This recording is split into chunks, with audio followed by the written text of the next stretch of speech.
is not today's price.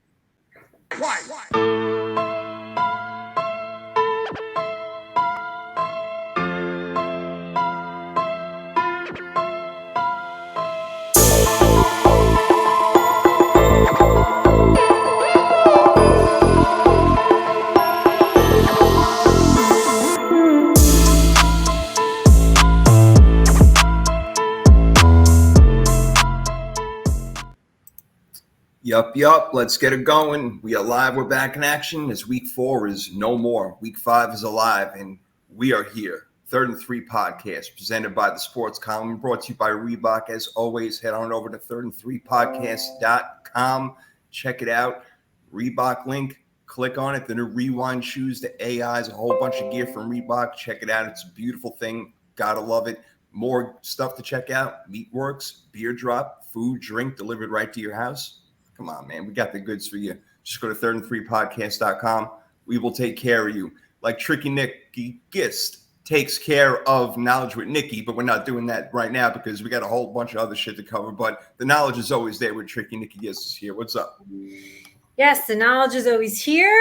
This week, kids, I am in San Antonio, and today I learned that the Alamo is underwhelming. Sorry. Sorry about it. Unfortunate. No good. Bad news for you world travelers out there. Just right past the Alamo. But so far, great city otherwise, but a little underwhelming. Okay. Well, all right. Great city, good people. That's what really makes the heart beat. Very friendly people. Yes. Not like Jersey. Yes. That's funny. I love it. Yeah, D, I can imagine you live with some pretty friendly people, nice weather all the time, right? Probably some nice people around where you're at. Yeah, no, Arizona's a very friendly, I guess I would say state. I haven't seen the whole state, but as far as Phoenix and the surrounding areas, people are very, very friendly here. And it's a lot of people from different areas. So you get people that don't want to be mean, right? So because they're representing a certain area. So I think that's what really goes into it because it's such a melting pot. And that's why you get people being so nice. All right. Oh, we got D with a little kickback right there, but we got you. What's up, Brent? What's that like? Like people don't want to be mean.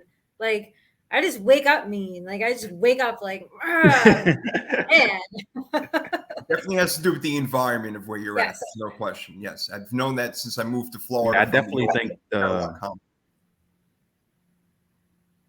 What's that, dude? I definitely think it's an East Coast thing. Like on the East Coast, people are just like ready to go all the time. Like you're so angry at breakfast. Like what did bacon do to you? Yeah. Probably cooked wrong. That's probably what it was. We just wake up like, oh, so mad. Like, Jay, you're from this area. Like, maybe you calm down a little bit being in Florida. But I tell you, get off the plane here. But, oh, hello, ma'am. Hi, ma'am. Hi, darling. How? I was like, oh, wow. Hey, you're all nice here. Yep. That's right. Everything is all business. Everything got to move real fast. Go at it up in New York and New Jersey area. Yeah. There's no question about it. It's like that. It's more of a northeastern thing because I can tell you since I moved down here in 2014 in Florida, I wake up a lot more chill. Like the anxiety level has gone down, like completely down. I'm telling you, there's no doubt about it. The weather has a lot to do with it. But I will say that it is like soggy, disgusting, like June, July, August. It is freaking awful. But whatever. Look, I'll take that as opposed to cold, cruddy winters when you start your car for an hour and a half before you even get into the damn thing and you're scraping ice off the windshield. I don't need that shit. And that's what's coming for you, my friend, in about a month or two. So get ready. Easy there. Easy. No, that's easy for weather. Try to get you to move down here. Come down south where me and D are. Pick one of these states. Listen, I want to. It's been raining and we haven't seen the sun in like 5 days in Jersey. So I land here. It's like 90. It's sunny. I was like, oh, hello, sun. This is great. Yeah. Yeah. It was nice. It's been nice. Well, it's nice to be with you guys. My name is Jason Fearman, a.k.a. The Sports Prophet, and we are ready to roll over here. NFL Week 5. We actually have an early question over here. Let's check it out. Let's see. Damien, apparently you were asked about this earlier from Justin David Kish, and he's asking, wanted to find out, what do you do with Jonathan Taylor and Devontae Smith for Joe Mixon and Chris Olave? Can he get some input? D, you want to throw your input on this question? So yeah, earlier, he asked me about this question, and I told him that he should keep Jonathan Taylor, because the Colts, if they do turn it around, it's going to be partly due to Jonathan Taylor and the amount of carries he gets and the opportunities he gets. With Joe Mixon, if the Bengals are struggling offensively and they can't run the ball, they could just put it in Burrow's hand and let him sling it, right? With the Colts, they need Jonathan Taylor to be good to turn it around and to keep going forward. So I think he's going to continue to get those opportunities. I know he's not playing tomorrow, but he's going to continue to get these opportunities to go forward and to improve on what's been a disappointing year so far for him.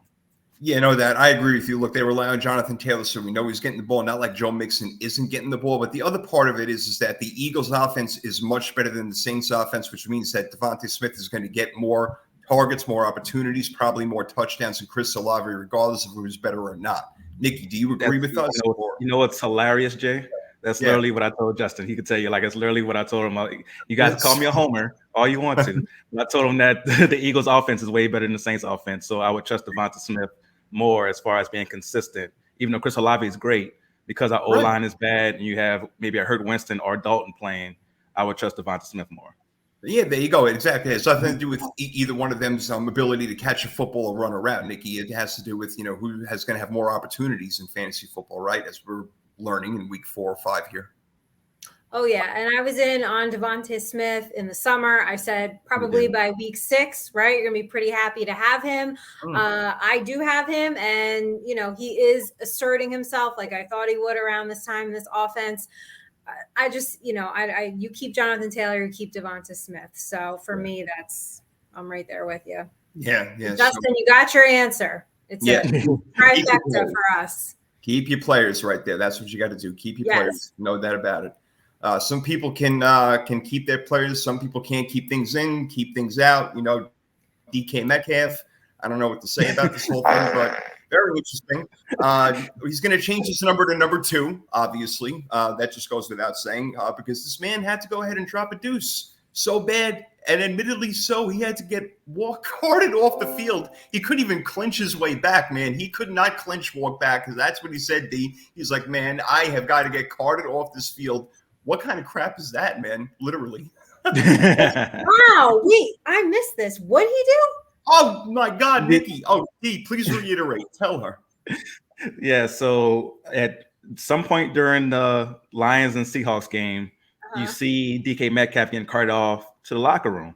But he's not carted off in a way where he looks like he's hurt. Like he's just sitting regular, going and get carted off. So you wonder if it's like some type of injury that you can't really see, like it's a muscle injury, something like that. And then he comes back out fine to go. And then you find out later the reason he got carted off is because he had to do number 2. And then he had to use the bathroom.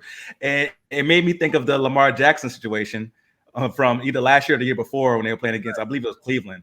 And he had to scoot. And you could tell by the way he was scooting, he probably had to do number 2. They should have carted him off so it didn't look as obvious the way they did for DK Metcalf. So obviously this happens to NFL players from time to time. And he did it smooth. And he also was having fun with it. So I'm glad to see that from DK, but it was a very funny moment when I saw it on Twitter for sure. Oh my God. That is funny. Didn't that happen to, oh my God, who was in the news? I forget. It was the other day. It happened to a rapper. He had to leave the stage because listen, can we just normalize sometimes nature calls? What are you going to do? Yeah. This is the real world, man. Real things happen. I mean, again, NFL, the best reality TV there is. Justin, going back to it real quick, he's got to follow up on that trade over here before we move on with neighborhood news. Without Taylor, he's got Antonio Gibson, Mike Boone, and Michael Carter. Which one does he start? Who's Washington playing this week? Because I would probably lean toward Tennessee. I would go Gibson. Yeah, Tennessee has a weak defense. Yeah, I agree with that. I'd probably lean Gibson because Carter's splitting carries and Mike Boone is going to split carries with Gordon. And, Gordon's going to get the bulk of them, right? So I would go with, McKissick does get And Denver also picked up Latavius Murray. That's a sneaky pickup. Yeah, that's a good pickup, by the way, because, he was looking good for you guys last week. Right? I was shocked when I heard that we didn't officially put him up off of the practice squad. Yeah, man. I was like, what are you doing? He balled out for us. And then the next day he's getting picked up by somebody else. Oh, I'm telling you, he looked like a bull. I don't understand why they did that, but that's very interesting. I don't know. Maybe there's a conspiracy out there. I don't know. There could be another conspiracy looming, guys. There could be one. Is Cooper Rush going to be the starting quarterback for the Dallas Cowboys going forward? Oh my goodness. Well, he will. Going forward. No, he will for the Rams. And then they got another tough game after that. I forget who they play. I think it might be Philadelphia after that. Thank you. It is Philadelphia, exactly. So maybe you stick Cooper Rush in there, Nikki, for the next 2 games, and they'll lose one of them most likely, and that's more easy to put Dak Prescott in without any fans getting split up. I don't know. Because you got to think there's some fans out there right now who are thinking, Cooper Rush is our guy. Look, we're winning. Let's not screw anything up. I guarantee it. I'm sure there are, but this is why, teams don't listen to fans, because Cooper Rush is your backup.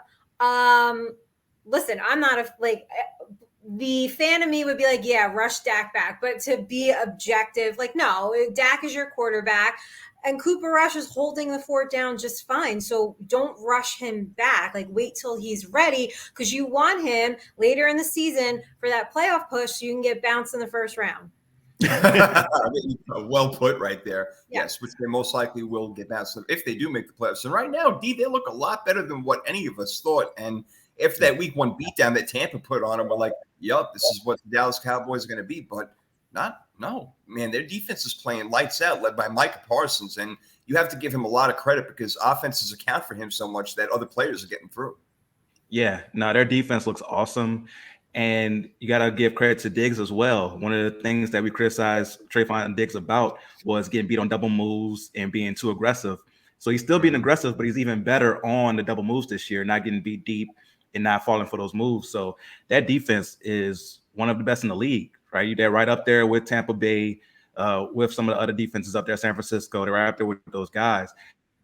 And they're doing okay. That's the thing. The defense is the reason they're winning these games. That's why I need people to calm down on the whole Cooper Rush thing. Right. If Dak Prescott was the quarterback for these last few games, they would have won these games as well. So let's not go too crazy about Cooper Rush. Dak Prescott is the much better quarterback. But one thing for Cooper Rush is he put himself into the Chase Daniel category. He's going to make a lot of money being a backup quarterback for the rest of his career because of this run. He's going to make and so I'm glad for him, but he's not a starting quarterback in the NFL. Well, some teams may think he may be and may want to look for a starting quarterback next year that aren't going to be scrambling around for one, and his name may come up. I don't know. He may be working his way into a small contract for, maybe 2 years or something like that. But all in all, I agree with you. Yes, he is the back quarterback, especially for the Cowboys, and Dak will come back, and he is a better quarterback, and that's why he got signed to all that money, and the Cowboys are not going to let that go to waste, not for one freaking second, so forget about it. I think that Bill Belichick is proving even more that he's one of the best coaches that has ever lived, if not the best, even in a loss to Green Bay on the road with the third-string quarterback, Damian. Wow, what a performance, I got to say. And look, his team is not good. A lot of people, other than us, you can't name 3 players on their team. Literally can't on offense. What he's doing is they're 1-3. I get it, but they're competitive every game. I am very impressed, very much by Bill Belichick. I really am. Yeah, no, that was definitely a very, very good coaching job they did in that game to keep that game close after Jorge went out. Some dude named Zappy, and we're just okay, some dude named Zappy is going to come in and be good now. He came in, no one ever heard of him, and he comes in and played well. And Green Bay didn't play bad. It's not like Green Bay played down to the competition. It wasn't a game where you're okay, Green Bay took them lightly or Green Bay didn't play well, so they stayed in it. No, right. New England played up to the competition, and you have to give all the credit in the world to their coaching staff for that. Even the Matt Patricias of the world, I hate to say it, but you have to give everybody on that coaching staff a little bit of credit for them staying in that game. I guess so. Yeah, Nikki, you impressed with, again, 1-3, I understand, but being competitive the way they are with a third-string quarterback and right now, I'm really impressed by Belichick. It's not going to end well for him the way things are going, but I'm going to remember what, the great things that he's done and the great things that he's doing with less amount of talent. Well, but that's kind of always been the case, aside from when they had Randy Moss and stuff, and, they've had these standout players, but there's been years where they're just taking no names, at the time, guys we had no idea, and turning them into superstars. Or you just think back to Sony Michel going off for 2-3 games and then does nothing. They do that though. He takes these no name guys and makes them productive. That's a very good point. He really does. That has been his MO for a really long time. No doubt about it. All right, cool. All right, we're going to get to our weekly picks over here in just a minute. We're going to go over the little gutsy call of the week right now. Damien, you're not going to like this, but it was the Vikings' fake punt against the Saints in which they converted to help them score more points to win that game in London, which came down to a field goal. D, I know it's a heartbreaker, the double clunker, 60-yarder from Will Lutz, man, but you got to give at least your team credit in the sense that they were playing with second stringers and went all the way down to the end. Yeah, no, we definitely stayed in it. And that's something that you have to point to, again, the coaching staff. When you're out, you're starting quarterback, you're starting running back, your best wide receiver all out, and you're able to stay in this game. There were definitely some calls that went against us that hurt us as well. I text you guys during the game. I don't know if the Vikings colors are purple and gold or black and white, because there was a drive where they went up 25-22 at the time, and there were two phantom calls that kept that drive alive. Not only kept it alive, but put them on the 1 yard line to score. And eventually that ended up, hurting us. Now, of course, we could have did things differently. Andy Dalton fumbling inside our own 20 definitely doesn't help. Just giving away points. But Minnesota definitely did what they had to do to win. Justin Jefferson looked like himself again against a very good corner in Marshawn Lattimore. So you have to give Minnesota credit for that. And that fake punt was definitely a good call. And I felt it coming. That was the bad part. I felt it coming. I was like, hopefully they are ready for it in the house. Watch out for the fake, and then it came. But it was the way they did it. It was very hard to tell the way the gunner went down as if he was going to gun down for the punt and then turned out for a route. It wasn't obvious the way they set it up. It was a very well executed fake punt. Yeah. I mean, and it wasn't the greatest throw in the world, but it ended up getting done. Done. All right, so that's the gutsy call. Nikki, let's get to the putsy call. You're a sick man, Putz. All right, our putsy call of the week over here, Nikki, is, to me, I think this was a putsy call. Maybe you disagree, but I think that John Harbaugh going for it on 4th and goal when it was tied 20-20 with just a little bit over 4 minutes left in the game. They did not convert. Not only did they not convert, but Lamar Jackson throws an interception. So the Bills now bring it out to the 20-yard line as opposed to maybe the 2-yard line if the play had just gone dead. I thought it was a bad idea. I thought you take the points, go up 23-20, put the pressure on the Bills. Look, worst things comes to worst, they kick a field goal, but if they do score a touchdown, hopefully there's enough time because, again, like I said, there's still 4 minutes and change on the clock. It's not like it's going to be a 2-minute drill type of thing. I don't know. So I thought it was a putsy call. I didn't like it. And you could say hindsight is 20/20, Nikki, but I didn't like it to begin with. No, neither did I. I don't think a lot of us did, right? You take the points in that situation. So I think so. And to me, that's not one of those calls where like, oh, well, if it worked out, you're a genius. No. That's like Brian Daboll going for 2 and that, it just like we need to make smart calls. So I don't think that was a smart call. But Jay, you left out the biggest piece of news. What's that? Antonio Brown in Dubai. Oh, yeah. How about that? Did you guys see that? He's something else, this guy, huh? He needs. Oh, my God. Some help. Did you guys see the unedited? I did not see the. Well, I did not search for the unedited version. Somebody put it on Twitter, and there it was. Gotta watch it again. Yeah, it was definitely crazy seeing Antonio Brown. Definitely needs some help. There's something going on, and some people have said that he's never been right since that hit from Burfict years back in that playoff game. If you remember, it was a brutal hit, like helmet to helmet. Like Burfict honestly should have been like put out the league for that. Like when you go back and watch it, like he intentionally went to hurt him, and he hasn't been right since. Now, of course, Antonio Brown is a character among himself, so I'm not gonna blame just the hits he's taken. Like it's also him, but some of the stuff he's doing, you're like, man, and I wonder if he didn't take some of these hits, would he be doing this stuff? Look, I hope that's not the case because that would be really scary if a hit can do something like that to you and rewire your brain into a way that, you're really not able to think straight and maybe develop some sort of mental disease. And I'm certainly not trying to be funny about that. But if not, if he is really right in the head, he's wrong, man. So, because the stuff that comes out of his mouth, too, is just, wow, it's really unbelievable. I must say, then he posted a picture of him and Giselle hugging after winning the Super Bowl. Yes, why did he do that? He's shady, man. He's coming after Brady. Brady was like the only guy who ever stuck up for him. Now he's coming after Brady. It's like, what are you doing, dude? Like, he's the only guy who even gave a shit about you. He let you sleep over his house, for God's sake. I mean, weird stuff, man. Now he's thinking like, shit, I should have let him sleep over. Now he's hugging my wife in a picture point. And speaking to them, divorce lawyers? Whoa. I mean, we're not doing that on this show, but damn. Okay. damn. Yeah. That now we know why he's playing football again. Okay, that's the reason. That's why he didn't retire. What up, Dom? What up, That's Nene? also the reason why no matter how big we get, I never want to be that big of a celebrity, right? To where no matter what I do, people are going to find out in some way or fashion what I'm doing and what we're up to and what's going on.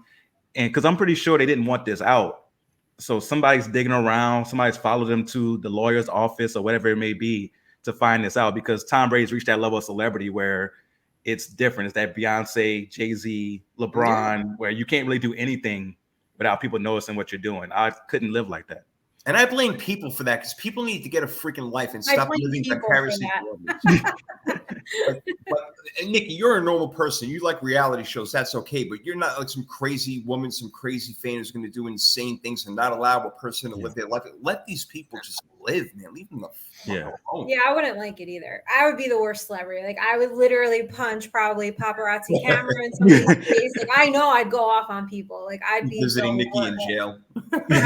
Like, I know I'd be a horrible celebrity. And like, believe it or not, I am pretty private. You know, I know we all come on here and like share funny stories and stuff, but I would hate for people to be all up in my like private business. Never. Like, just think about walking out of your house and you got 20 people outside with cameras waiting. Oh my God. I would be F-bombing this, that, get the F out of my way. Like, for real. Now that's you know what the bad thing is though, or the funny thing is, Nikki would hate it so much it'll be funny.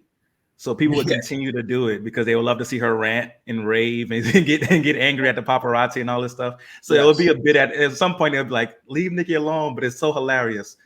You'll see her go off on people. It'd be a reality show that Nikki wouldn't get paid for, because just putting her on the news alone is going to pay the bill. Unbelievable. Unreal. Wow. Nikki, you are something else. That is special. That is special. Well, we got some other stuff to do over here. We're going to pick the games over here in a couple of minutes, but we do have some bragging rights and crow bites, my friend D. You want to kick it off over here? Yes. So if you're not familiar, bragging rights and crow bites is where we get to brag about something that we've gotten right either the week before or throughout the season. But we also get to eat crow on something we've gotten wrong either throughout the season or the previous week. I'll go ahead and start on a positive note today. So I'll go with my bragging rights to start it off. And I have two for you. Now, of course, the first one, you guys know what I'm about to brag about. This is probably my second best call I've made on this show. Philadelphia Eagles, last undefeated team. I not only said it on here, I said it on my podcast. I snipped it from my podcast, put it on social media. I was like, guys, make this bet plus 1,100. Philadelphia Eagles will be the last undefeated team. It has come to fruition. So this is going to be right up there with Josh Allen's Quantum Leap as one of the predictions I brag about for a very, very long time, for sure. So talk about it. Second thing I got to brag about, in our 3rd and 3 podcast league, I gave Nikki a big old whooping in that league. yes. Yes. I don't know if I've beaten Nikki before, so I was like, oh man, this is amazing. I'm beating Nikki in fantasy football. So I was like, I got to brag about this because I don't know if it's going to happen again. I think we're playing each other in the Real Deal League this week. So we gotta, so hopefully it doesn't come back to bite me, but I had to go ahead and get those bragging rights out. Whoop Nikki in fantasy, got the bet on the Philadelphia Eagles. Good week right here. It's a great week for you. Week 4, going down in the history books. So Nikki, what are you bragging about this week? So last week told you guys, nailed it. Giants win, Giants cover, take the under. Nailed that. Hope you all listened. I am 4-0 when it comes to picking the Giants against the spread. So hopefully I keep that going. Also, I told you Detroit was going to backdoor cover. So hopefully you guys bet on that too. They are definitely known for the backdoor cover for sure. So that was definitely 2 great things to brag about right there. What about you, Jay? What about me? Well, I did tell you that Kenny Pickett was going to start week 5, and bada bing, bada boom, he's starting week 5. There it is, end of story. So the Kenny Pickett era begins, and we'll finally begin to say Pickett to Pickens, and it'll be a whole lot of fun all the live long day. I also told you to take the Titans to get the straight up victory over Indy as they were getting 3.5 points on the road. My NFC representatives, D's team, who he picked to finish, undefeated last, and that would be the Philadelphia Eagles. They are looking pretty amazing, even spotting the Jags 14 points. They did cover. So Philly, damn, man, they're looking really good right now. And I got made fun of a lot when I was like, my Super Bowl pick is Bills, Eagles.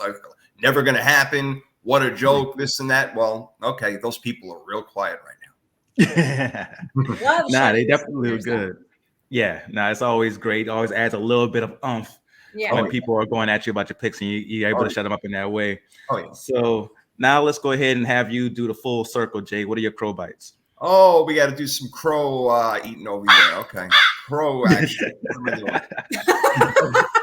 Oh my God, I wasn't ready for sound that. bites today. I got sound bites. I was high on Denver, and mile high is mile low as hell. It is not looking good. I know they're 2-2, but it is shitty, disgusting looking, and they play Thursday night. Now they lost Javonte Williams. Not good. Russell Wilson, I kept telling you, he's still like a top 7 quarterback. He does not look like it right now. I got to eat a lot of crow on that. Also, the Steelers, I was adamant. I told you, take the under and take the Steelers, and neither one of those things happened. That was miserable. That was such a bad call on my part. I have nothing left to say, but that was just so awful. I told you both, and I was so clear about it. I said, don't watch the game. Hopefully you didn't watch the game because it was ugly, so I did get that part right. But everything else, I blew it, man. The Jets, with that comeback touchdown, screwed everything up. That was it. Yeah, no, that was a crazy one. I didn't watch it, but the highlights just of seeing what happened in that game and Kenny Pickett throwing 3 interceptions. Yeah, like dang. Ran for 2. Yeah.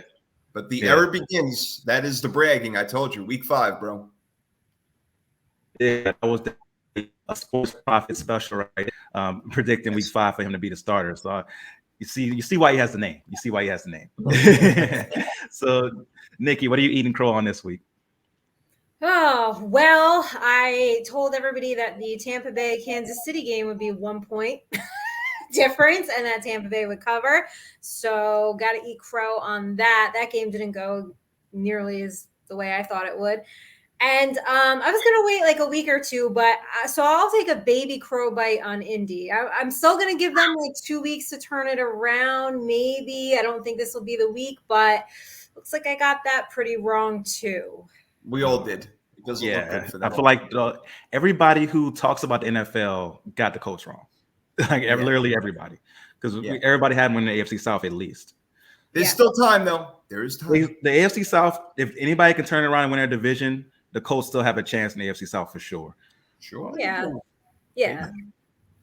Now, for my crow bites, my crow bites are more of an apology, right? Oh. I remember a few weeks ago, came on like Patrick Mahomes is still the best quarterback, and I was questioning it. I was like, is he though? Maybe it's Josh Allen, maybe it's Lamar Jackson. My fault, Patrick. I apologize. I eat crow. You are the best quarterback in the NFL.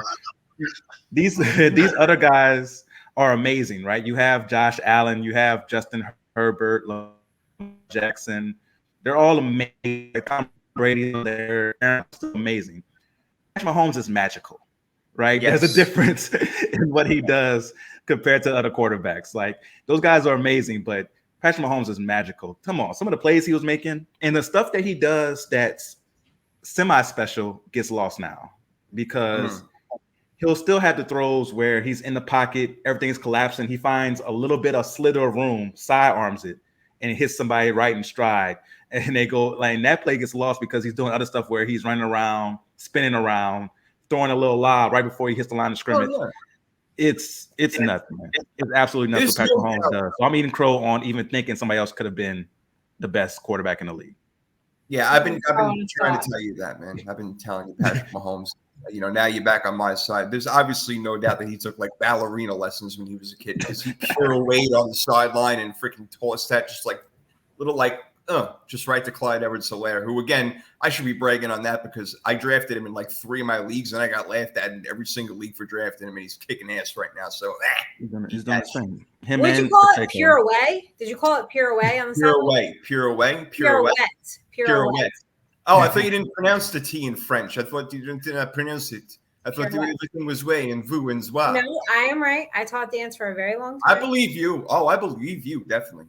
You tell me. pirouette, then it's a pure freaking wet, man. It's That's a the pure answer. friggin' wet. Yes, It's it not a is. pure dry, it's a pirouette. That's the answer. Actually, ballet is great for everybody. What, pirouetting? No, ballet. Ballet is a ballet. great foundation for Really? any like functional fitness or any Oh. addition to your workout, men and women. Okay. Okay. There are a lot of boxers who swear by that, like ballet That's right. help them with their footwork as That's far as right. in the boxing ring. Yeah. That's And very, it's very like true. great for your core and your back, and it's just like an all around great over full body workout. You should open up your own studio. I guarantee you half the people on Twitter would come from all over the country. They would come right there for Nikki's ballet lessons. Knowledge with Nikki. I've always wanted to have my own dance studio, so maybe. Wait, why is it pirouette and it's not ballet? Tell me that. Jay, I don't know. I didn't invent ballet. I just know how to pronounce it. You just know how to pronounce the word correctly, and I Yes, don't. when you teach, you can't, you can't say it wrong. So the kids will be doing the wrong move. All right, but like I'm thinking like buffet, I don't know. Okay, anyway, here we go. Listen, we did this team draft, which was awesome. It was a great idea. D, that was your idea, I think, right? Yes, sir. Yes, this is like really cool. So before the year started, we did a team draft. We each drafted 10 teams apiece. We know there were 32 in the league, but there's only 3 of us. So you do the math. I'm not going to. So we all have 10 teams, and we have tallied up the scores thus far after 4 weeks, and it just could not get any closer. Damian, right now, your teams, you got 18 points. I got 19 points, and Nikki's in the lead with 20 points. I mean, come on. You Yes. can't make this stuff up. You can't make it up. Of course. So 20, 19, 18. 19, 18. And we all would have been tied if the 49ers, thank you very much, didn't fuck everything up. We all would have been tied with 19 points. That would have been hysterical. That just even more amazing. But the 49ers. Yeah, I threw away my pad with all my teams on it. So I don't remember all the teams I drafted, but I know I did take the Rams with my first pick. You did take the Rams were your first pick. The Bills were my first pick. Nikki, I'm trying to remember who your first pick was. I can actually tell you right now. I do have it right here if you want to hang on 1 second.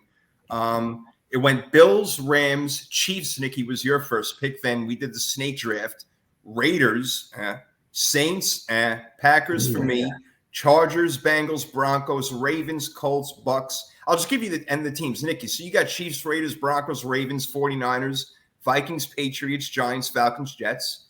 D, you got the Rams, the Saints, the Bengals, the Colts, the Eagles, which is the one that I should have took. I ended up taking the Cowboys. And you also got the Browns, Dolphins, Jags, Bears, and Commanders. I got the Bills, Packers, Chargers, Bucks, Cowboys, Titans, Cardinals, Steelers, the Lions, and Texans, who don't have any wins. They're the only team in the whole league who don't have any wins. So I got a big 0 on that one. So that kind of blows. Yeah, I would have been better off picking the freaking Jets, for God's sake, obviously. But what are you going to do? So right now, the Eagles are going to be my path to victory. And that I picked the Cowboys right after you picked the Eagles. And honestly, I had the Eagles ahead on my list. And for some dumb reason, I picked the Cowboys. And you even said it on the show. I remember doing it. You're like, oh, I thought you were going to pick the Eagles. I'm like, I was supposed to. I don't know what happened because I had them winning the division. So obviously I had them over the Cowboys. Yeah, so because I remember you was like, Nicky's not going to like this pick. I was like, oh, he's about to pick the Eagles. Yeah. and then you picked the Cowboys. I was like, oh, yes. I went all cross-eyed first. I don't know what the hell happened. But anyway. Right. I got my Giants out of it. Which, by the way, everyone called me crazy for saying that I predicted them at 9 wins. Well, they got friggin' 3 already. I know. They remind you, they only won 4 games last year. So I know they're on a roll. They're on a roll. They're looking good. Hey, they won a game last week that could have been one of them trap type of games, but they didn't let it happen. The defense played well. Granted, it was against a Pee Wee League offense in Chicago, but whatever. Anyway, let's go over our weekly records so we can have our week 5 picks. This week, we're all over 500. I went 9-7. I double locked. Damian, you went 10-6. Nikki, you went 10-6. Damian, you double locked. Nikki, you triple locked, so you win. Yes. Triple lock. The first one I am the queen. Well done. Well done. Well done. So I know I shouldn't have touched Detroit. That's what cost me. I locked I know. Damn Lions. More like little cubs that they are. Freaking bastards. My Lions. God, they can score, but they just get scored on way too much, and they can't close out games. They can't close a game out. They just can't figure it out. No, they can't. Yeah, now they got. I wonder if we've ever seen a team like this. That's first in offense and 32nd in defense. It's crazy, That's man. wild. It really Yeah. is. And then you have St. Brown last week, and they still put up 45 points. But again, against Seattle, crazy. Yeah. So, Nikki, that is your actual first win of the season in week 4. Damian and I both have 2 wins because we tied 1 week. We both double locks in the same record. So there you go. But now we can get into the games. And the first game is the Thursday night football game. That would be the Colts and the Broncos. The battle of the horses is going on right there. And we just got injuries all over the place. No Javonte Williams, no horse there. No Jonathan Taylor, no horse over there. Shaquille Leonard is out in this game. Randy Gregory is out in this game. There's a lot of players out in this one, man. This is going to be an ugly looking Thursday night football game. Nikki, what do you think is going to happen? It's going to be ugly, but I'll say this. All right, so Russell Wilson, he's kind of getting going in that passing game, right? It just seems a little like better. Looks a little a better. little bit better. It's just maybe it's taking a little bit longer than we all thought. So at this point, I don't really have a ton of faith in Indy. So I'm going to go Denver 24, Indy 13. I like Denver to cover 3.5. I'm actually going to lock this in. I'm going to lock in Denver. Really? Wow. Okay. Okay. That's a gutsy lock right there. Yeah, But that's a gutsy lock, right? That might be the gutsy call of the week next week. Yeah. right? I'm like Brian Dable. Yeah, I'm going for the win. You got to have balls. Yeah, I love It's it. like we're getting hacked in our comments, doesn't it? What is that? I don't know what is Yeah. that. Somebody's trying to.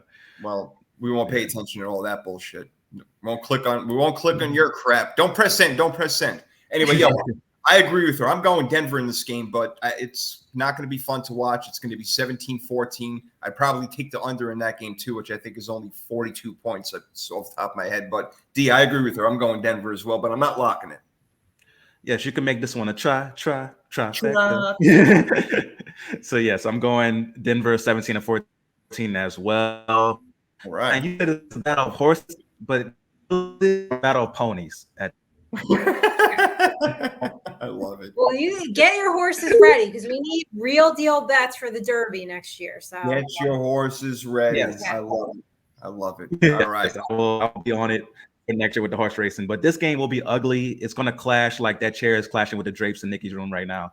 yeah, It's going to be so ugly out there. bad. This is like I'm looking at it and I'm like, who? Like I said, they went all in on like the Alamo design at this hotel. Yeah, you ain't gonna be able to sleep tonight. That craziness over there. I mean, It's crazy, right? I mean, it's not.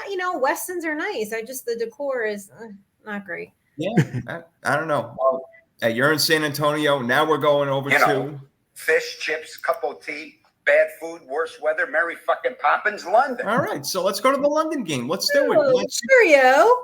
Cheerio. Nikki, that's where your Giants are this week. The Giants versus the Green Bay Packers. This is a tough one to pick for you, Nikki. This is, your Giants are 3-1. The Packers are 3-1. Mm-hmm. You gonna get some luck in London? You gonna find a 4-leaf clover or some shit on your way over? That would be Ireland, right? I know. That's why I said on your way over. On my way over.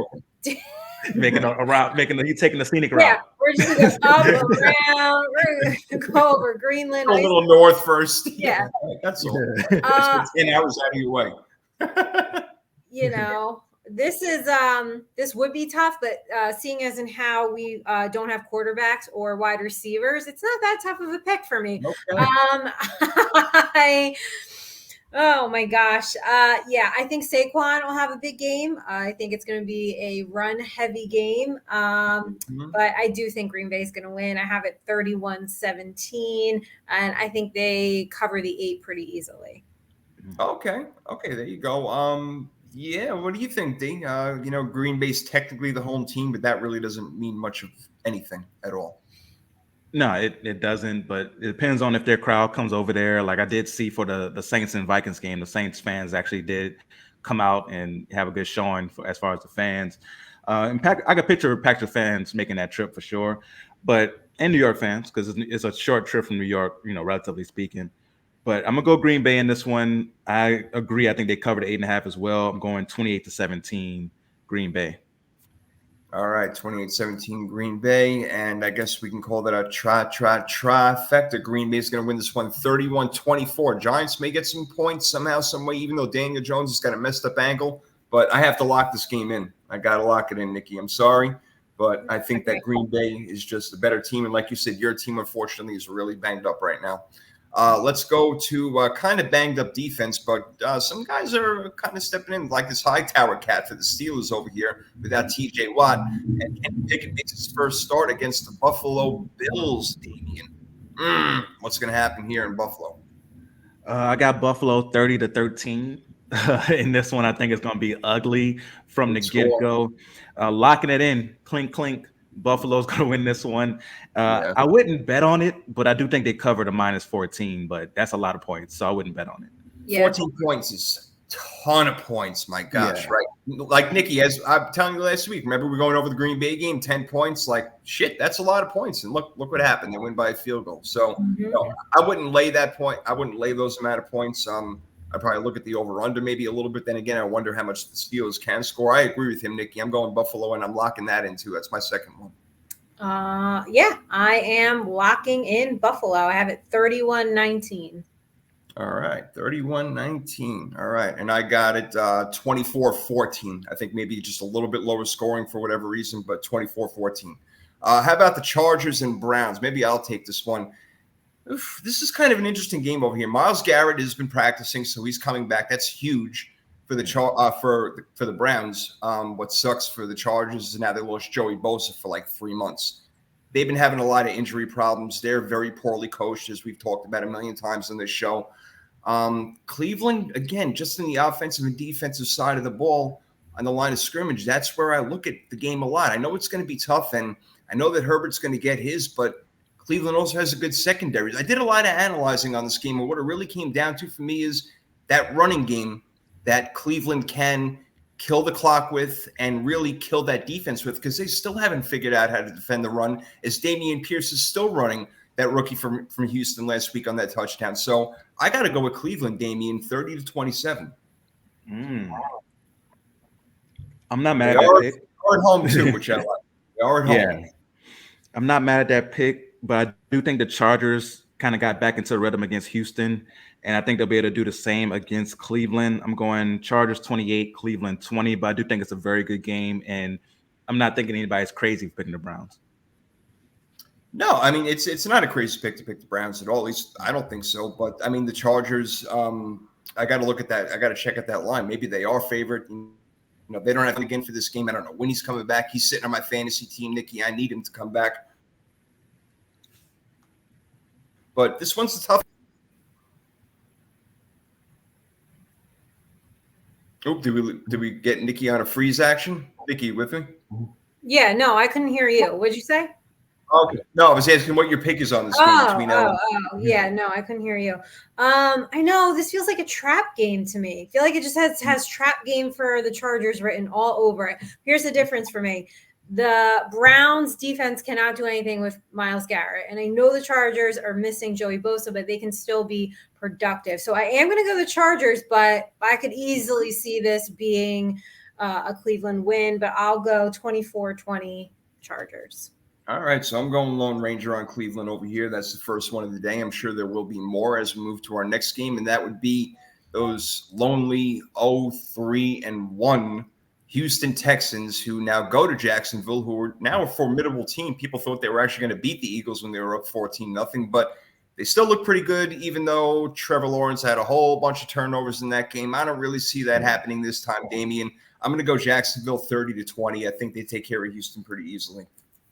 Man, it's like you read my notes today. I got Jacksonville 30-20 as well in this one. Houston's defense, I think we saw against the Chargers when they play against a decent offense. They're not quite there yet. They haven't improved, but they looked way better in those first 3 weeks going against some weak offenses. Yeah, I don't like the way that Houston looks right now at all, even though I do like their rookie running back, Nicky, and Brandon Cooks gets a nice catch here and there, but that's about all I'm seeing. Well, you could make this a trifecta, but on the score as well, because I also had it 30-20. So get out of here! Yeah, wow. Something's going to happen in this game. Everybody be aware. Like, if this game turns out 30-20, we may have to retire right there as full-time profits. That would be. Yes. You know how you could bet the exact score? I'm going to do that bet now for the exact score of 30-20. Yeah. How could you not? That's Yeah. the first time that has happened. Like, that's amazing. It That is, we all have the yeah. same exact score with the same team winning, and we did not talk about it at all, obviously. That's Nope. wow. That's unbelievable. I am very impressed right now. Shocked even, I must say. Okay, let's hit up the NFC North. The Bears and the Vikings. Oh, I don't know. What do you think, Nikki? Bears, Vikings. Do the Bears have a chance in this one against Minnesota, who's 3-1, and the Bears somehow are 2-2? No. Nope. I just, yeah, I don't. Now, listen, like when they played the Giants last week, I know the first half, they were kind of making Justin Fields look a little like Lamar Jackson ish, but he is not Lamar Jackson. Yeah, I just think Minnesota, I mean, the Bears defense, like they don't have the personnel to defend, like, Jefferson or anything like that. So I just can't see it. I'm going to go Minnesota 24, Chicago 16, and I will lock that in as well. All right. Locking in an NFC North game. I have no problem with that, D, because I'm going to do the same thing. I got a 24-13 Minnesota. I'm locking it in. I would be shocked if Chicago actually won this game. I really would be. I don't think that they can go toe-to-toe. Minnesota's defense playing a little bit better, even with guys like Danielle Hunter. Yeah, that's my third lock. I'll take it already. So we're both on Minnesota. That's crazy. I know it's too bright to see what I'm actually wrote down, but I have Minnesota 24-13. Wow, this is crazy. That's pretty nuts, man. That's really crazy. Oh my god. Did you lock them in too? Wow. I didn't lock them in. All right. I'll save my other two locks. We can take a little breath over here, but I can't wait to find out what the rest of your scores are, man. This is funny. Weird synergy going on. Yeah, there's something happening over here. Week 5 is alive, man. It really is. It's happening on 3rd and 3 right now. Okay. Damn. All right, let's go to our next contest. This one is just strange. I don't remember the last time Detroit played the Patriots. I feel like it was probably like 35 years ago. But nevertheless, the Lions do go to Foxborough to take on New England. New England may be with their 3rd-string quarterback. I'm not exactly sure if Mac Jones is going to play, but you can expect a whole lot of running, nevertheless, from Bill Belichick and a lot of really good defense. Do the Lions have enough, Nikki, without DeAndre Swift and Amon-Ra St. Brown, who I don't think is going to play either because he didn't practice today? No, because the Lions defense just can't stop anything. And I feel like revenge game for Matt Patricia, right? No, he wants to go in there and like win this game. So I have New England, 30, Detroit 20. All right. So you got New England putting them on him right there. All right. What do you think, Finn? Because it is a revenge game for Matt Patricia, that's why I'm going with Detroit. Because because I feel like Matt Patricia is going to mess us up in some type of way. So give me Detroit 28-24. That's beautiful. Oh, I really do hope they win. All right, so we do disagree, but we're so close on the score. I got a 27-24, but I got New England taking this one. Okay. I do have New England win this game because I think that between Ramondre Stevenson and Damian Harris, they're going to just run it right down their throats. And this game may be over in 2 hours and 20 minutes. But it's football. Anything can happen. We'll see. We'll see. Damian, let's go to your team, bro. The Seahawks come into town after putting up 48 points on those Lions we just talked about. I highly doubt they're going to do the same thing to your Saints defense, who have got it going on. No question. It's the offense we got to worry about. Yeah, for sure. Yeah, that's the worry. Can our offense score enough? Our defense definitely play well. Like our offense kept putting our defense in bad positions last week against Minnesota. I think we'll do okay this week. So this is going to be my last hope. And then after that, if we lose to Seattle, I got to just switch around and turn to the angry Saints fan after that. So, but I'm gonna go Saints 28-24 in this one. And it's like I said, it's my last ditch hope. You guys haven't seen angry Saints fan Damian because we've been good last couple of years since we've been doing this show. Yeah, it might have to come out. Oh, I hope so. I hope so. We've Right seen angry 49ers fan. We've seen angry Giants fan. We need to see angry Saints fan. We're rooting for him because we want to see his anger. We don't know that Damian actually can get ever seen any anger, like an inch of it come out. He's never even like frowned or anything like that. I know. It's amazing. This person that ever really unbelievable. Oh gosh. Anyway, all right, Nikki, what do you think in this one? New Orleans, are they going to find enough offense to beat Seattle, or is Geno Smith like really got it going on? Yeah, no, I'm gonna roll with the Saints on this one. And this is a great game for Chris Olave to shine. I feel like so it's a good matchup for him. Maybe a good game for him to shine. I have it Saints 27, Seattle 24, but I like Seattle on the 5.5. Makes sense. Okay. So throwing that little tidbit in there. I mean, listen, probably no Winston, probably no Kamara, probably no Thomas with a foot injury. Kamara's playing. They said Kamara's. Is he going to play? Oh, he is going to play. Okay, he's got rib injuries, so we'll see how he takes it. But that's definitely a bonus. But I do like the Saints to win the game because of their defense. I think they'll shut them out pretty well. I think they'll get a bunch of sacks, maybe cause a few turnovers. We'll see who's at quarterback. I mean, look, Dalton did a pretty good job. They put up 25 points against Minnesota in Tottenham, or wherever the fuck they played last week. Anyway, I'm with you guys. I'll go with the Saints, but I got it 13-10, so I don't think it's going to be a really high score. 13-10. 13-10, yeah. I think it's going to be one of them type of games, but I think this team does come out on top. I'm praying for you, bro. I'm praying for you. All right, the Dolphins, are they going to be Tua-less? I don't know, but does it matter against the Jets? Well, the Jets are 2-2 right now. They've been playing okay. They have 2 comeback wins against 2 NFC North teams, the Browns and the Steelers.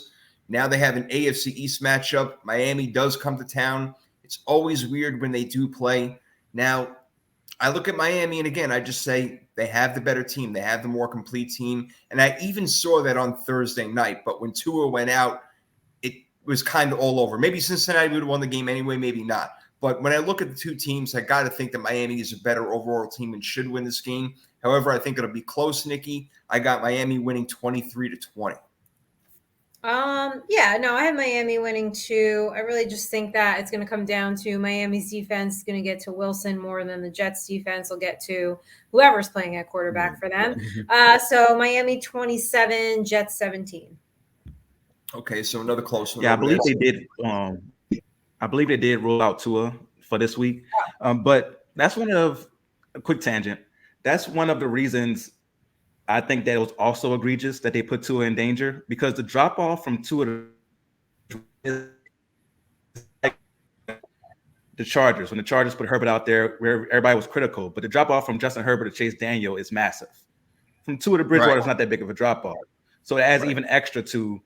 We already know it's outrageous to put him out there with the risk of head trauma, but then you think about it from just a football standpoint. It's like, honestly, it's not that big of a drop off. So I think Miami wins this game 28-17. Okay. All right. So trifecta on Miami over there. We're all on the Dolphins. Okay. That'll make Jim Carrey very happy. Let's go to the Falcons and Bucks, Damien's division, 2 teams that he absolutely loathes. So we'll let him start out with it.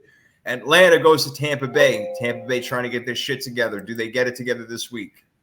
Yeah, they win, but I do like Atlanta +9. So I'm going Tampa Bay 20-13. All right, Nikki, what do you think? I think Tampa is due for one of those, like, we're just going to clobber you and keep going and smother you in points and beat somebody up. And unfortunately, I think it's the Falcons this week. I cannot believe the Falcons can not get like Kyle Pitts going, Drake London. Like, they cannot figure out how to use these guys. Like, and a lot of that is on the quarterback too, but it just, it blows my mind. So I have it much higher. I think it's Tampa Bay 34, Atlanta 14. Okay. All right. I think I got it 33-19 Tampa. I think they're going to crush them. No doubt about it. They're going to crush them. They're going to command that game. But will Washington command it at home against the Titans? I highly doubt it. I think that the Titans, you like that? I think the Titans take this one on the road pretty easily, in my opinion. But the score will be a little bit closer than what it actually is. I like Titans 26-20, Damien. Okay. I'm with you there on Tennessee. I'm going Tennessee 21-17. If you guys have not seen it, you have to look up the music video for the Washington Commanders. I don't think it's their official song, but somebody made a song for them, which is so hilarious. Okay. I think it's called "We Are the Commanders." Oh hilarious! Just great and unintentional comedy from it for sure. That just sounds awful. Oh, God. Oh, Nikki, you riding with us on Tennessee? You think that Washington takes one at home for a change? Yeah, I'm going to Lone Ranger this. I think the Commanders take this one. We're 4 weeks in. Both teams are kind of unpredictable. Tennessee does not have a great defense, and something that Carson Wentz can do is take advantage of a weak defense. I think Terry McLaurin's in for a big game. I think Thomas is in for a big game. So I have Commanders. Wait, what do I have? I just lost my place. Oh, Commanders 30, Tennessee 27. All right. How about that? All right. Lone Ranger the shit out of it. Way to go. 49ers versus Panthers. Carolina, they're already booing Baker Mayfield. They want him out of town. Who's going to come in? That Sam Corral kid, Matt Corral, whatever the fuck his name is. He might come in. I think the 49ers got this game. If I had another lock, I would do it. The 49ers looked really good. Hopefully they can do that for a second week and not play down to their competition. 23-20, Nikki. I got the Niners. Got the Niners 27-14. I like the Niners to cover that 5 too. All right. I like it. A little extra tidbit. We got to try, D? Yes, sir. I'm going with San Francisco 24-14. Okay, so we all like them pretty good in that one. Now we're going to go to a couple of birds over here. We got Eagles and Cardinals. The game's in Arizona, right in Damien's backyard. What happens, D? Clink, lock this in. Philadelphia destroys the Arizona Cardinals. All right. I'm going 28-10, but it's not going to be that close as far as the game itself, but they'll take their foot off the gas. 28-10 Eagles. We know how low you are in Arizona. No doubt about it. So definitely I get it. And I'm with you over there. I think Philly beats them up pretty good, 32-21. Nikki, what do you think? Yeah, I got Philly 30, Arizona 22. All right. So we're all I'm the only one locking this in. I'm surprised. Maybe I always lock the easy ones. This week I was like, let me try something different. Okay. I dig it. I'm liking it.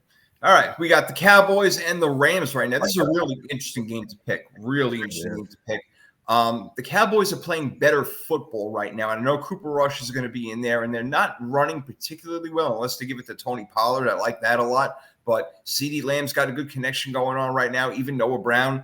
The Rams just can't figure it out, and they're prone to turning over the football, and this Dallas defense is playing really well. I'm going with Dallas on the road over here, Damien. I think the Cowboys sneak out a victory against the defending champions, 20-17. Give me Dallas.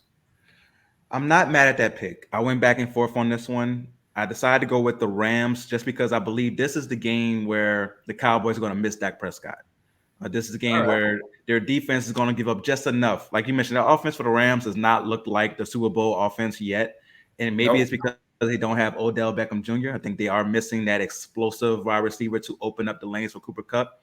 Cooper Kupp, of course, is still doing his thing, but it's much harder now because it seems like it's all Cooper Kupp and no one else. So I think it's going to be close because of that, but I do have the Rams winning 20-17. Same score, but just opposite team. Love it, man. The minds are right there. All right, Nikki, close it out. What do you think? Break the tie. Yeah, I'm gonna go with the Rams on this one. Rams 20, Cowboys 17. I think that the Cowboys get some penalties and they shoot themselves in the foot like they normally do. Yeah. All right. Well, back to the AFC North we go, where the Bengals have won their last 2 games, and the Ravens are 2-2 matchups over here. Sunday night football action. Lamar Jackson, Action Jackson. I expect for him to shine, man. It's going to be a high-scoring game. Cincinnati whipped their ass a couple of times last year. I think Baltimore is really pissed off about it. He's going to game plan well. They'll win it, but it's going to be high-scoring, 36-31, Nikki, Baltimore. This was the last game. I thought about this one much longer than I should have. Like, this is my do not touch, do not attempt to bet. Like, don't just stay away from this one. I just think Cincinnati's like their offense is heating up at like a good time, and that Ravens defense, I don't really trust it right now. I'm gonna go Cincinnati 27, Baltimore 24. Okay, Cincinnati coming out on top. What do you think, Ding? Remember last year when Baltimore's defense started to have issues and then they ran into Jamar Chase and he got like 200 yards? I feel like we're in store for another huge Jamar Chase game. He hasn't had one of those big, explosive, crazy games yet. We're due for that. So I'm going Cincinnati 30, Baltimore 27. All right, Baltimore losing at home. Okay, very interesting. I'm surprised by that one, but who knows? Let's see. Cincinnati again beat them up twice last year. Monday Night Football, last one. AFC West battle. The Raiders, they finally got on the win column last week. Let's see if they can do it again against the Chiefs. I highly doubt it. Kansas City is playing some really good football. If you don't know, ask everybody on Tampa Bay. 35-27 Kansas City. Nikki, what do you think? Kansas City 38, Raiders 27. All right. Got a good one over here. Damien, you going to try it out? Or are you going to go with the Raiders over here in some little, because they do play the Chiefs pretty well. So Yeah, no, divisional matchup is a tough one, but I'm going to take a page out of Nikki's book and lock up a tough one. Give me Kansas City, locking it in, Oh, 31-23. I'm all right with that. I ain't afraid of it. Okay. All right. The locks are in, the picks are in, week 5 picks are in, but we got to get to our best bets. So let's get to that quick as we roll around the coast over here. The best bets are in. Let's get them out to you guys right now. My first one is those Cleveland Browns, who I said are going to win that game. I like them a lot. They are at home. They are playing the Chargers. They're getting 3.5, 3 and a hook, as they call it. I will take that because if they lose, it'll probably be just by a field goal, Damien. So I will go with the Browns on my first one, getting 3.5 at home. What's your first one? My first one, like Miami, -3 against the Jets. I think they cover that pretty easily against that Jets team. I know Zach Wilson had a great drive against Pittsburgh, but I don't believe in it. I don't think that's a trend. So give me Miami -3 over the Jets. Right. So you got Miami -3 for your first. What's your first one, Nikki? I like San Francisco to cover the 5. That's right. You did say that. Love it. Okay, moving it along. Uh-oh. All right. So until we get Jay back, Did we lose Jay? what's your second one, Nikki? Let's see. I like the over in Detroit, New England. I think it's 46.5. The synergy this week is nuts. Really? My second one, yes, was the over in that game. Oh my God. When you look at their defenses, Detroit's giving up 35.5 points a game. New England's giving up over 24 points per game. So this one just lends to a high scoring game. So I love the over in that one. For my next one, you guys know how I feel about Arizona. Philadelphia, only 5.5 point favorites. Give me Philadelphia to cover that pretty easily over Arizona. Yeah. And my last one, I like Denver to cover 3.5. Denver to cover 3.5. Mm-hmm. Okay. Yeah, I'm scared of that game. Just I period. know. I know. I know. Yeah, I'm not putting. I'll do my normal. I always do. The $1 bet I told you guys about, where I pick all 16 games. Yeah. I do that one. But as far as putting any actual money that I care about on that game, not going to happen. So, or I would have gone. I like Jacksonville to cover the 7. I do like Jacksonville to cover the 7. Mm-hmm. A lot of wide spreads this week. I feel like it's a week where they're trying to let us know that, or put it in our place that, oh, these are going to be hard to pick. These are going to be games that you're going to have to really believe in the team that you're picking to win this one if you think they're going to cover the spread. Because 14-7, you got 8.5 in the Green Bay game. Like, there's a lot of wide spreads in this one. So what's one that you believe in enough to lock it in? Detroit, New England. Detroit, New England, the over. The over. I do like that one. I like that one. We're going to try to get Jay back here so we can get a uniform vote on the lock and also get his other ones, because maybe he'll have some ones that'll catch our attention more. So we'll try to see if we can get them in here. But before, we lock it in and, we just try to pass some time as we get Jay back in. So you got to watch Justin Fields for a full game. Uh-huh. What are your thoughts on Justin Fields? Do you think Justin Fields may be heading towards bust town, or do you think it's more of an organizational issue? I think it's more of an organizational issue. I don't think that they have surrounded him with a ton of talent. Now, that's not to say, you're going to, take over a team and you have all this talent and, I get that, but I think he has some. I think he needs to improve on his accuracy and his passing game, but he definitely has talent. I just don't think the Bears have given him enough. I don't think they utilize him in the right way. So it's a little bit of both. There's growing pains. There's things he needs to work on. But I just don't love the supporting cast around him, really. Yeah, it's so weird because they've been around for so long. I talked about this on my podcast, and it's kind of remarkable when you think about it. They've been around for 100 years. Yeah. They haven't had an elite quarterback, right? They've had decent ones. Like Jay Cutler is probably still the best quarterback in their franchise history. So when you look at that, it's so crazy that team hasn't at least gotten lucky. Like the Cowboys got lucky and stumbled on Dak Prescott. At least you get lucky. You stumbled upon the Patriots got lucky and stumbled upon Tom Brady. sometimes you get lucky. You stumble upon at least a decent quarterback or a pretty good quarterback. They haven't had a true franchise quarterback in their history, unless you're going way back to times before, I started, looking at the sport in that way, or even way before I was, even thought of. You got to go way back that far to think about the Bears having a good quarterback. So I don't know how to even ask this question. Like, how do you fix that as an organization? How do you find a quarterback? How do you go about just not having this curse anymore of having a quarterback like this? It's so bad. I mean, and you kind of can say the same thing about Cleveland, right? It's like how you have some of these organizations, and it's kind of like, how long does it take for you to get it right? How have you not? I mean, Cleveland's had what, 32 quarterbacks? Like, I mean, how have you not hit on that? And same points in Chicago. How have you not really hit on it? It's a shame because, like I said, I do think he's talented. I don't think he's got the right coaching staff around him. I don't think the game plan is right for him. I don't think the supporting cast is right. And a lot of that sometimes could be ownership, right? I know the Giants had gone through that. There's just sometimes ownership, tug of war there. Coaching, there's so many factors that go into it. But, I'd like to see him, what if Justin Fields was in Jacksonville? I think that would be a much better system for him.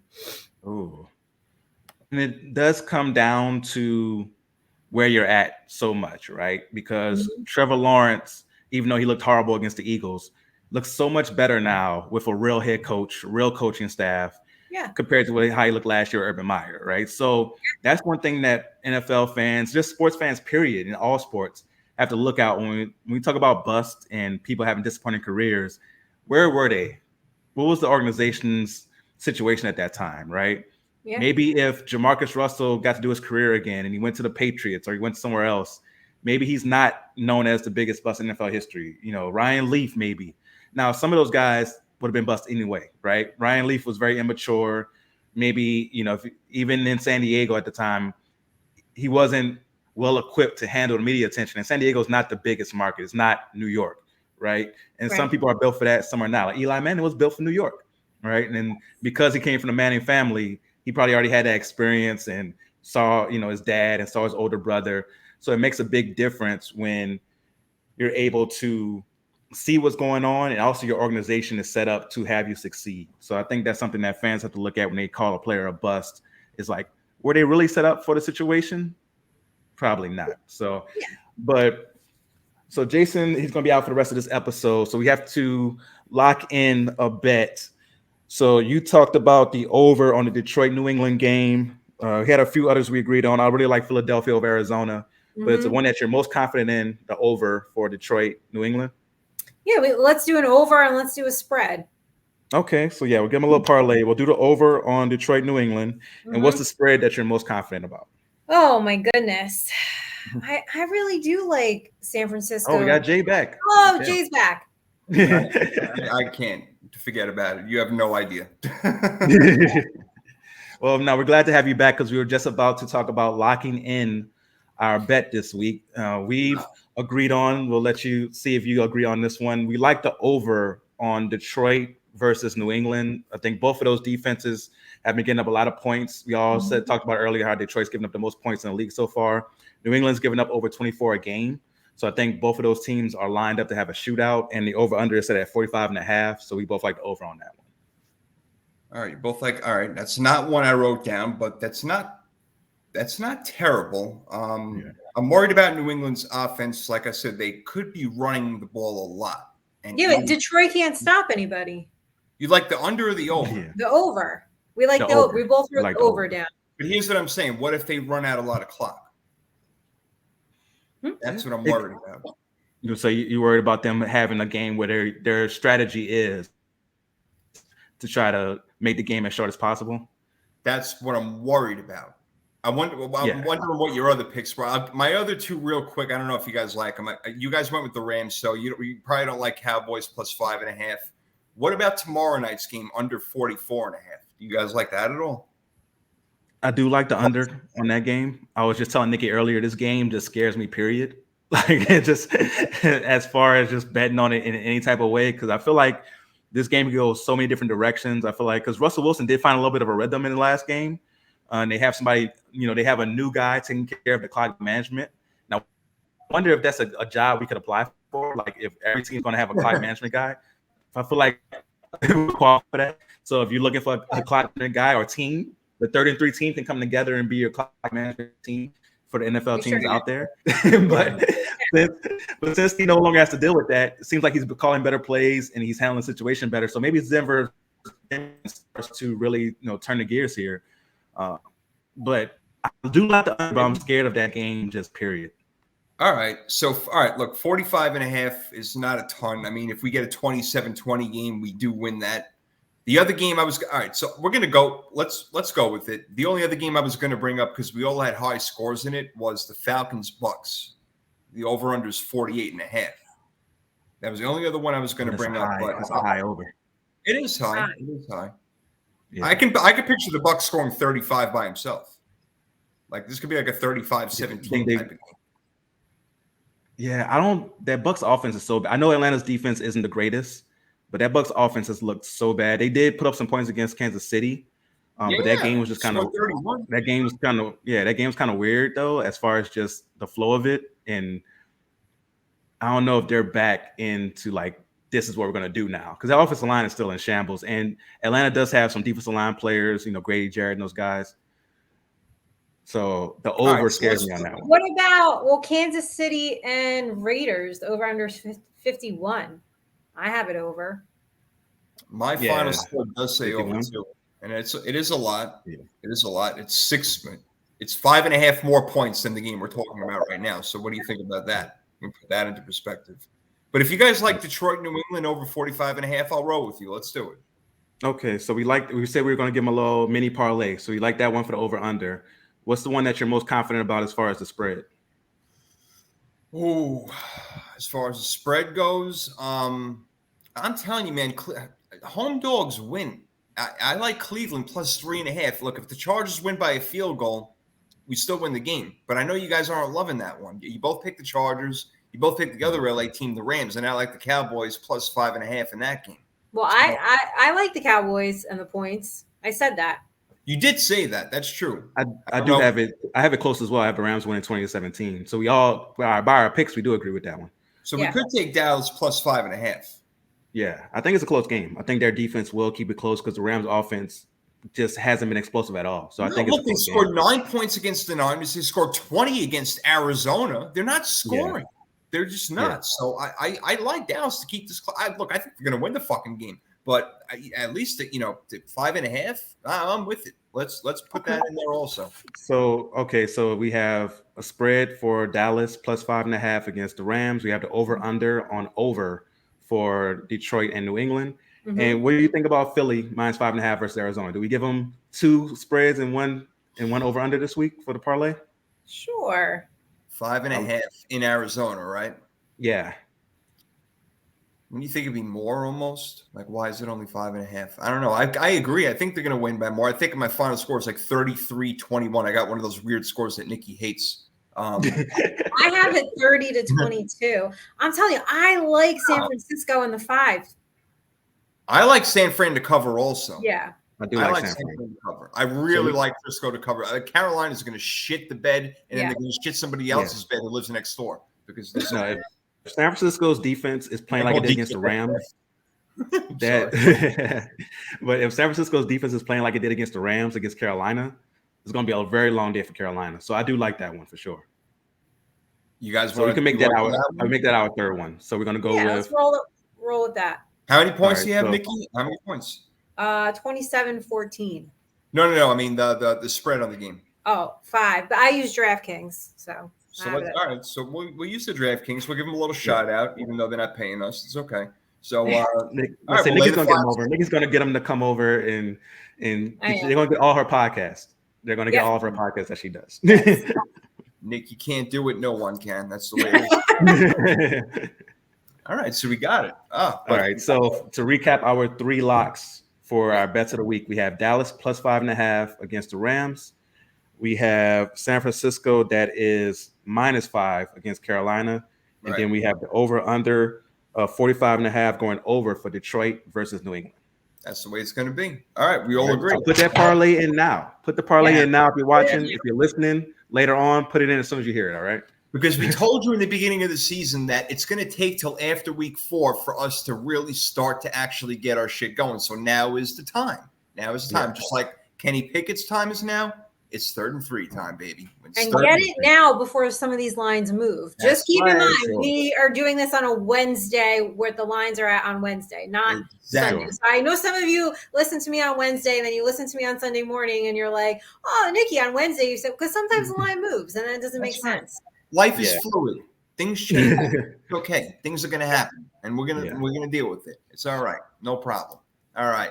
We still have one more very fun thing left to do, and we Oh, do it boy. every week. It's fun for you. You guys ready to do it? Yes. Fantasy action draft over here. Ready some freaky deaky fantasy? You want to know who won last week? Not me. You don't think so, huh? Well, I got No, news. because I can't remember. Remember, I had St. Brown. I didn't know if I took CD. I had no idea what was going on. So Then you went Devontae Smith. I know there's a lot of it was no a lot of things that yeah. There's a lot of things that happened that week. It was definitely one of those. It definitely was. But Freaky let's get to deaky. it. Let's get to it. Here are the scores. Nikki, you are correct. You did not win. Unfortunately, this week, after a 2-week championship run, you won the last couple of weeks. This week, you fell down on the floor a little bit. 74. I got 81, which means Damien has won his first week of freaking fantasy football. 89 points. Beat me by 8, you son of a gun that you are. You won by 8. You beat me. All right, so you got it. Well done. Job is set. I needed Cooper Kupp to have a huge game. He had a really good game, but not huge enough, and I'm perfectly fine with that because my 49ers won. So life is beautiful, and things are all good again. 2-2, back in the playoff talk. Let's have it. D, you won. You get to pick the order, my friend. Okay, so we're going to go Jason first, Nikki second, me third. All right. See, yeah, everybody loves to go third. That's the way it is. We all love that. Come back around, snake them 2 picks, and you get to do it twice. We've all figured out the strategy. All right, here we go. I get the first pick, and I am not going to waste much time over here. It is time for me to go with. I guess I am wasting time. All right. You are. Damn. All right. Jamar Chase torched Baltimore last year. He's going to do it again. I'm going to take Jamar Chase for my first pick. Oh, that's a good one. I definitely gave that away earlier. Sneaky freaky. So that's definitely it's a swipe moment for sure on that one. Swipe that. All right, Nikki, who you taking? Oh my God, who should I take? I'm gonna take James Robinson. Oh my God. Oh, You getting swiped again? did I I swipe love you it. again? I did get swiped on James Robinson. I loved him against. Oh man, I love him against Houston. Houston's given up, I believe, either the most or second most rushing yards this year. so Yeah, far. I think the most actually. Yeah. Yeah, you should Yeah, have a so- field day. Yeah, I was like James Robinson for sure, but now I gotta go ahead and recoup on the running back. So Yeah, I'm going it's to get Damn it! This is why I wanted to go third. Swipe, swipe. yeah, well, so I can get the back to back. But oh man, y'all definitely made me pay for that. All right. So since I can't get James Robinson, I'm gonna go with my guy that I predicted to take a quantum leap. I think Trevor Lawrence has a huge comeback week this week against them. So give me Trevor Lawrence. And I'm going to go ahead and put him with Christian Kirk. You wished me right there because I had Lawrence right there. So you swished me, bro. Thank you very much. You did swish me. Swipe. Got me. So yeah, I went with the duo of Lawrence and Christian Kirk. So I guess we're back on Nikki. Yep. Nikki's got Mr. Robinson. Mr. Robinson. Okay, give me. This is risky, but I think it's going to pay off this week. I'm going to take Tom Brady. No, I think it's a very good pick, actually. He was on my list as well. So now I have to find a whole new quarterback to pick from. But you've given me time because you guys already took your quarterback. So now I'm going to wait and calmly take other players that I hope I can steal from you two. And let one of them be, let's see. High scoring game, I think. Ooh, I want to be careful with my picks. I'm ready to win this week. I want to win it all. Let's go right back to that game and give me Mark Andrews at tight end. Oh, that's a good pick right there. Yeah, I think we're going to get a lot of points in that game. So give me Andrews and give me the 49ers defense. That's a great pick. I feel like they might get 3 interceptions, a pick 6 in this one. Ooh, sounds good to me. To my ears. Let's go. All right. I feel good so far about my team, and I haven't That's done quarterback. It's a jinx, though. You know we're jinxing it because next thing Baker Mayfield's gonna have the game of his life for some reason. Yeah, right. Oh my God! Now when Nick Bosa's coming, leading the league in sacks, baby, let's get some more. 2 more coming on Sunday for you. Is another prediction. The prophet. That 49ers defense is great. Where did the safety come from? They got the pick 6. Where did that guy come from? I was buffering his name all preseason. I'm like Tualua Faulanga, Hubalaga, Wika Waga. Dude, Hufunga is killing it, man. This is like Troy Polamalu, the second coming, dude. This guy is great. He's a monster. Like to be that aware in that moment of such a quick pass, to be right there, ready for it, to pick it off. I knew Stafford was like, where did he come from? Like he had to be so mad after that pick. Oh man, but that 49ers defense is awesome. Oh, they are hot right now, man. No doubt. Okay. Nikki, you're on your third pick. You got Brady and Robinson. I'm gonna take Terry McLaurin. Okie dokes. I like it. That's a good pick. Yeah. I like him against Tennessee. I like that pick. Yeah, Tennessee's not playing great on defense, and they were playing really well against Indy. They were wiping them out, and then they let Indy slowly crawl back in, even without a running game. Stafford, listen to me. I'm sorry, Matt Ryan. He's throwing for like 350 yards every game, but that goes with a pick or a fumble and maybe 1 touchdown. It's been rough start, man. Rough start. Nah, Matt Ryan is definitely living up to fantasy Matt. That's what he's doing. He's giving you all the fantasy points in the world. Okay. Give you a bunch of fantasy points. Yeah, but unfortunately for the Colts, it's not living up to or coming to fruition for any real points for them. So now it's on me for back-to-back. Yep. You got Lawrence and Kirk. So you got that combo going against Houston, which is very nice. I'm going to go with Buffalo's defense against Pittsburgh. And then give me Mike Gesicki. You pick it up. I feel like they're going to pick off Pickett for sure. And then give me Mike Gesicki for Miami going against the Jets this week. Okay. All right. So Gesicki going to get some action over there. The ball's got to spread around. But, if Teddy Bridgewater is playing, I can see Gesicki getting the ball more. He likes his tight end. All right. D, you got one more pick that we'll come back to after this. But, yeah, you're a smart man. You know what you're talking about. Nikki, you get your 4th pick right now as you're stuck in the middle. All right. Let me get Tyler Higbee. Oh, all right. He had a very nice game Monday night, him and Cooper Kupp, but that was about it. The rest of it sucked for them.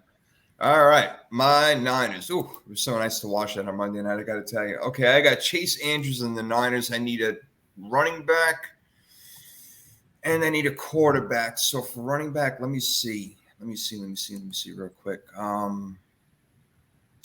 Where's that game? Who the hell are they playing? I'll go with Miles Sanders against Arizona. They keep running the ball. They're doing it well. They understand you give Miles Sanders the ball, good things happen. So I'll go with him. And I will go with Josh Allen against that defense, Buffalo's defense. So I'm really happy with the way my team looks right now. Josh Allen against the Pittsburgh Steelers defense. He'll throw it away from Minkah Fitzpatrick, and everything will be all right. So that's how I feel. All right, Nikki, you got to close it out with a defense now. I will take Miami's defense. That's a good one. I like that. I actually picked them up off waivers this week in one of my leagues. That's a good one against the Jets. Well done. All right, D, now you close your team out with a running back and running back. I'm sorry. That's it. Just running back. So I'm going to go ahead and take Damian Harris against Detroit. Okay. That's a good one. Yeah, I think both those running backs can have big days. If you would have said Stevenson, I wouldn't even have batted an eye at that one. That's going to be interesting because that's what I think. You guys, we all remember that game where Mac Jones only threw it 3 times in the weather and the wind and all that crap against Buffalo. I think it's going to be just like that without the weather conditions because of the quarterback situation. They're going to run, and the Lions are not going to be able to stop it. We're going to see 6-7 minute drives, maybe even longer than that, out of the Patriots, chewing up clock, kicking field goals, scoring touchdowns. And I ask you, Nikki, they were able to score a lot of points, but they seem now to do it in comeback fashion. Against Philadelphia, they were getting killed. They came back and scored a lot of points but lost the game. Same thing happened against Seattle last week. So the game that they did get ahead was Minnesota, and they couldn't figure it out. They were up by 10 in the fourth quarter. And you guys like Detroit this week. Oh, Damien, you picked Detroit this week, right? I did. Yeah, all right. So let me go to you first. I mean, Matt Patricia was your reason why, but I'm sure you have a better reason than that as to why you went to Detroit, because this is a really interesting game to me, and I want to talk about it for just a minute or two before we get off air. No, I like Detroit because their offense is able to put points, right? And even though they couldn't finish off against Minnesota, you saw the steps going forward of what they can do. And against New England's defense, who's given up over 24 points per game, I think they'll be able to pass the ball around. Jared Goff, when he's going against a defense that's not going to provide that pressure like most defenses can, New England's pass rush is okay. It's not one that's going to scare you like the San Francisco's pass rush, for example.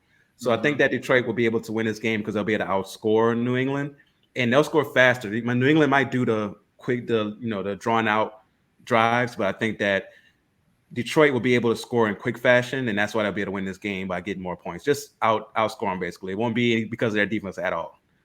All right. So, Damien's even saying, Nikki, in a way that New England may not even have a chance to go ahead and do that running style. If Detroit comes out and they score 14-0 real quick, then, this zappy wappy kid is going to have to throw the football, apparently, I guess, right? Yeah, I guess he's going to have to. I don't know though. That seems like a boring game. Like, who the hell wants to watch Detroit and New England? Especially with the quarterbacks that we're thinking about. But I think that's an interesting game, man. I'm really curious. The whatever style they choose is interesting. It's one of those things where you're like, how are they going to approach this game? I think the coaching aspect of this game is very interesting. No doubt about it, without a doubt. And Detroit, man, gosh, they can score. But they just get scored on way too much, man. They got to figure this stuff out on defense. Really, I mean, Aaron Glenn. Look, I love the guy, but he may have to go. I mean, what more can you do? I mean, I look around the league at like guys like Leslie Frazier, who know their defense, and Todd Bowles, who just got bumped up, and Dan Quinn for Dallas. Got to find guys like that. Maybe Dan Quinn is the answer. Give him another crack at the head coaching job or something. I don't know, but yeah, there are names. They're gonna look. We had 10 new head coaches this year. I wouldn't be shocked to have another 8, 9, or 10 next year. That's the way the NFL is. And Brandon Fairley will be one of them. Like I said, I'm definitely going to be eating crow on that for forever, picking him for coach of the year. It looks so bad. Yes, it is your Mike McCarthy moment. Yes. We all have one. It's okay. We live on. We move on. All right. Did we all pick our teams? Did everybody go? Yeah? Oh. Yeah, we all got our Yeah, we all got a team. We'll read them off real quick, and then we'll get on out of here. D, you won this week. You got your boy, your quantum leap man, Trevor Lawrence, going along with Christian Kirk, Damian Harris for the New England Patriots. Game we were just talking about, Mike Gesicki, the Dolphins, and the Bills defense. Going against Pittsburgh, Nikki, you got Tom Brady, your lover, James Robinson, Terry McLaurin, Tyler Higbee, and Miami's defense against the Jets. I got Josh Allen against those Steelers, Miles Sanders, who can run amok in this game against Arizona, Jamar Chase, who beat up Baltimore last year, Mark Andrews, who beat up Cincinnati last year, and the 49ers defense. I feel really good about my team this week. Got to be honest with you guys. I think y'all are going to get beat down, but that's the way it's going to be.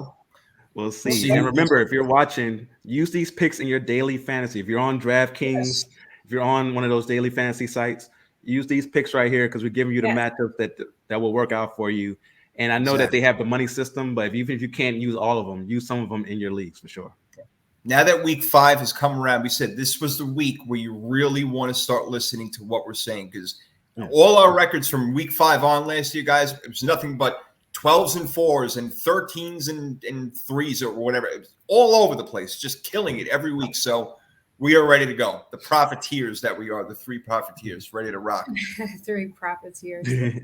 Nikki, you digging in the trenches this week or what? You going to have time when you're over there in the West Coast? Oh, my God. We are digging in the trenches, literally. I filmed the trenches. We were live last night.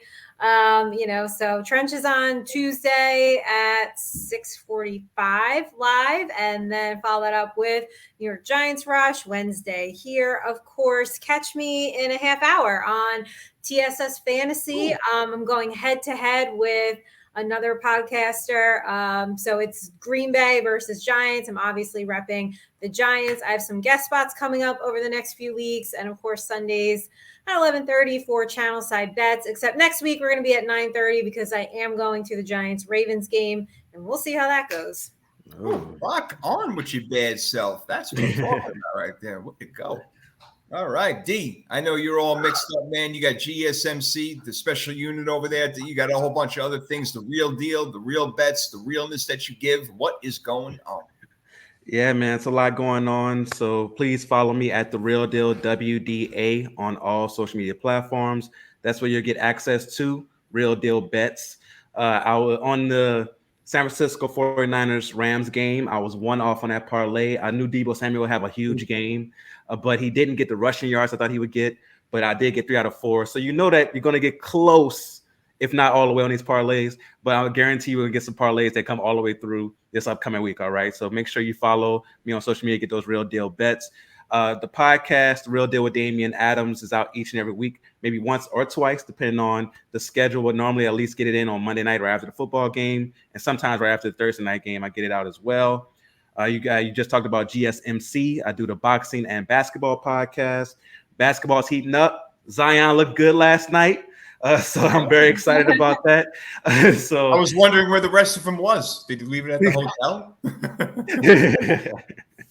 But Zion, and I'm gonna talk about all that stuff on the GSMC basketball podcast and the boxing podcast. We had a little technical difficulty, but that one should be coming out soon. It's already recorded. We just couldn't do that for some reason, but it's gonna be coming out this week pretty soon.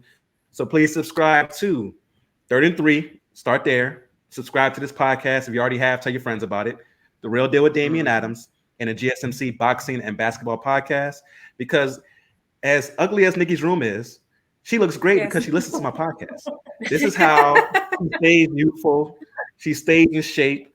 She eats well. She exercises. But the number one reason that she looks great is because she listens to my podcast, and it keeps her calm, keeps her with her chi, and it keeps your cholesterol down. So if you want to be healthy, you listen to The Real Deal with Damian Adams, the 3rd and 3 podcast, and the GSMC boxing and basketball podcast. All right. That's what you have to do. Don't even need nutrition. You don't have to listen to any doctors or anything like that. Forget Listen about to an apple Damien. a day. That's it. No men's 1-a-day vitamins. You don't need anything. Just listen to Damien. Everything will be fine. But take a vitamin. Listen to Damien. But vitamin's good. Multivitamin's good for everybody. Yeah. Take while you're listening to the show, and then your extra boost will go up. No doubt about it. Extra boost of happiness and calmness. Yes. By the way, all jokes aside, it really is a good show. You do a fantastic job. Oh yeah. Oh, thank you so much. That's why they got him, man. Yeah. He's the real freaking deal for a reason. All right. That's what I mean. Even Evander Holyfield had to steal a name from Damien. Let's be real about this, okay? Exactly. Let's be real. That's what I'm talking about. Hey, if you want to get on NFL Jeopardy, Power 32 style, just DM me. We got the next 3 set up and ready to roll for Saturday. Oh, wow. Yep. Hey, we're having a good time, man. I just got to come up with all these damn questions, but it's been a lot of fun. I'm loving it. But this is my home, man. This is where it's all about. My therapy, my 3rd and 3, my people, my brother and my sister. I love you guys. Going to put the show out so you fools can listen on Apple and all that other shit later on. We'll be back next Wednesday. Nikki, same time? Possibly different city. So stay tuned. Okay. We'll probably be next week. World traveler, this one, all over. And then I calm down for probably till January. So, we got to put a poll up of which hotel room looks the best. Yeah, let me know, because I'm gonna call them and be like, "Do you want to sponsor?" I mean, I'm shouting out all these hotel names and cities and stup. But yes, new city. If everyone, go ahead, start guessing where I will be. If you know, don't guess. Yeah. I don't even know. She didn't even tell me. I have no freaking idea. We'll just have to find out next week and see what kind of decor is in the background. So we will be here most likely at 7:00 Eastern time, back live in action as we always are. But for now, Nikki, give him the wave because we got to go. Bye. Peace, everybody. There we go.